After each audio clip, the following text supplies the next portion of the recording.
Hey, your video is about to start. I just wanted to remind you that we are trying a new pilot of sorts of live Q&A for lunchtime with myself on Wednesdays at 1 p.m. Eastern Standard Time. Probably will give it a go for about an hour. We'll see how it goes, if it can go longer than that. If it's if no one's around to watch it, I'll just give you a little bit of um, any kind of information sharing tips I have for that day. Although I think our regular 9 a.m. share is going to be coming out as well. But anyway, I hope to see you there. And another reminder that we have our membership benefactor system that you can join if you want to be a benefactor and receive some of the perks that you get with that at the various levels. Okay. Thanks, guys. I'll see you later. Bye. Shalom. Okay, hi guys. I'm just responding to a kind viewer who was asking about child in care benefits to a parent when the other parent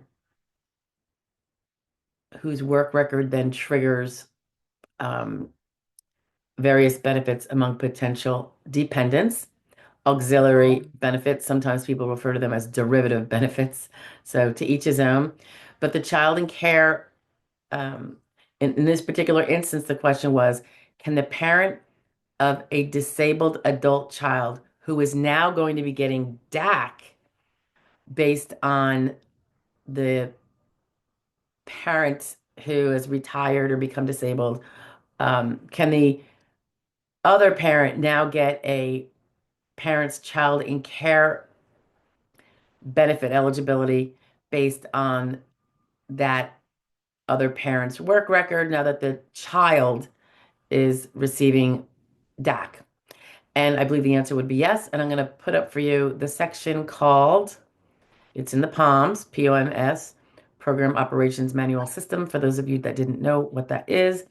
And if you can actually Google this, RS space 00208.005. It's called Child in Care Benefits. Okay. So they go on to talk about that, yes, indeed, a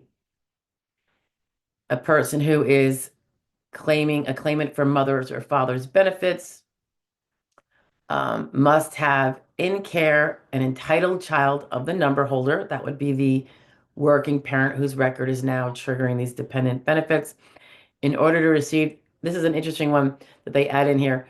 Um, those are for people under 62. For those that have reached 62, but have this child in care, you can, instead of taking age 62 early retirement benefits, which are reduced, could instead to get the um, benefit based on being a parent with a child in care, if the rest of the shoe fits, which we'll get to, instead of taking your early retirement.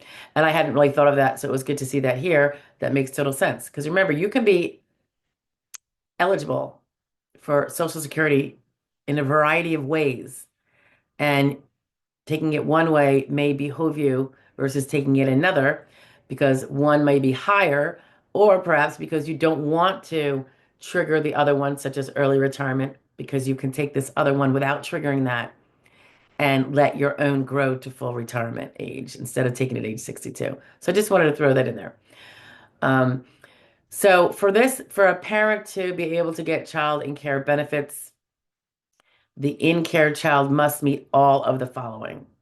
He must be entitled to a child's insurance benefit, which DAC would be, I believe, um, and meet the conditions for entitlement. So, well, clearly, if you're entitled to it, don't you meet the conditions to be entitled to it? I don't know why they say that. They go on to say that for mothers or fathers that are age 62 to full retirement age benefits, the child may be entitled on any earnings record. For surviving divorced mother, fathers, and spouses benefits under age 62, the child must be entitled under that number holder's earning record. Okay, just a little clarification there. I don't think it's really relevant to our discussion, but that's what they're talking about in that paragraph. The child in care must meet the relationship required to be considered a child of the deceased number holder. So usually that means the parent whose work record you're relying on is on the birth certificate, or there's been an adoption. It might be, and I'm not going to go there, but I would say if it's a step-parent relationship, don't toss it out the window. It might be eligible also. But you would want to go into those relationship requirements sections, which we're not going into here. The child must be under age 16 or be disabled. Okay, so the under age 16 is the minors needing, parental care. And by the way, that used to be 18, but they reduced it to 16 back in 1981. Or the child would be disabled. Now, of course, if the child is getting DAC, the child is disabled. Child in care also applies when the child was entitled to childhood disability benefits, CDB, prior to age 22, um, and became re-entitled to a new period of disability as a CDB after age 22. So I'm thinking they are referring to perhaps dependent benefits as a child in care while being disabled, so maybe 18 to 22. And then it was terminated for whatever reason. Maybe they became able to work maybe between 19 and 22 and they were not eligible for childhood disability benefits because they were doing that working thing, but then they became re-entitled to a new period of disability as a child uh, with child CDB, child disability benefits after age 22. Do, do, do, do. They give a section that one can read up on about that is a particular no entitlement section. Um, so the policy when the mother or father must meet for child in care requirements. He has to file the application, obviously, or she has to seek entitlement within the retroactive period to get some a little bit back pay. Or if you convert a spouse's benefit to the mother or father's benefit. So if you're getting a spouse's benefit, such as a spousal retirement benefit, and then you have a situation where your disabled child can now get DAC, that spousal benefit could switch to a mother-father benefit. But to the point of the viewer who asked the question, yeah, I'm pretty sure now that your spouse is getting benefits of some kind and has triggered any other dependents, your DAC child um, being one of those benefits, the spouse, assuming you're caring for the DAC child, I assume living in the same place, and you have to meet all the other requirements. Like if you're working a full-time job, you're probably not going to be eligible for this because it is a dependent benefit, and the in care supposition is largely that you're caring for the disabled child who's now an adult, and so you're not working full-time and making over that earnings limit. Ergo, the dependency portion is met.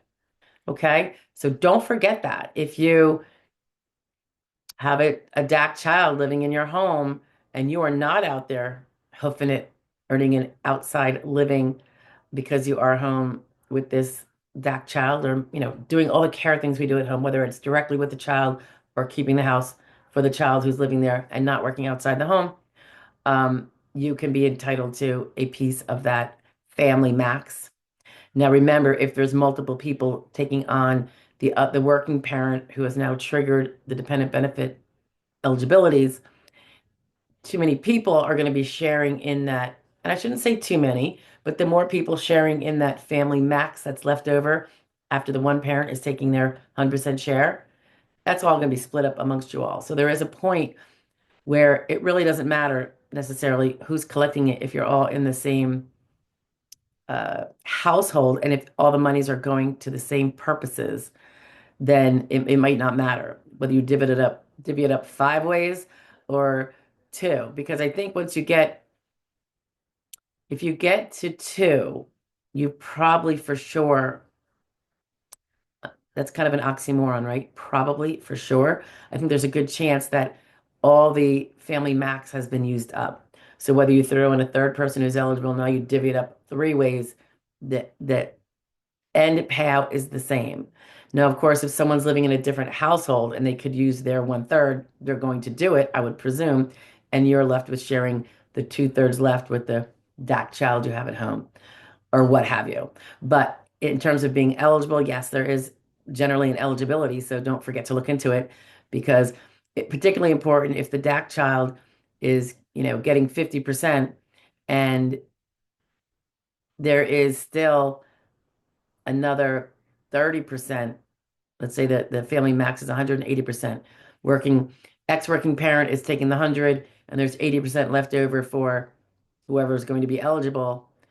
That DAC child might not be getting all that 80 because there is a max for him, right? Him or her. So there might be that remainder left over. So I do indeed think someone should grab it if they are eligible, like a child in care parent. Okay.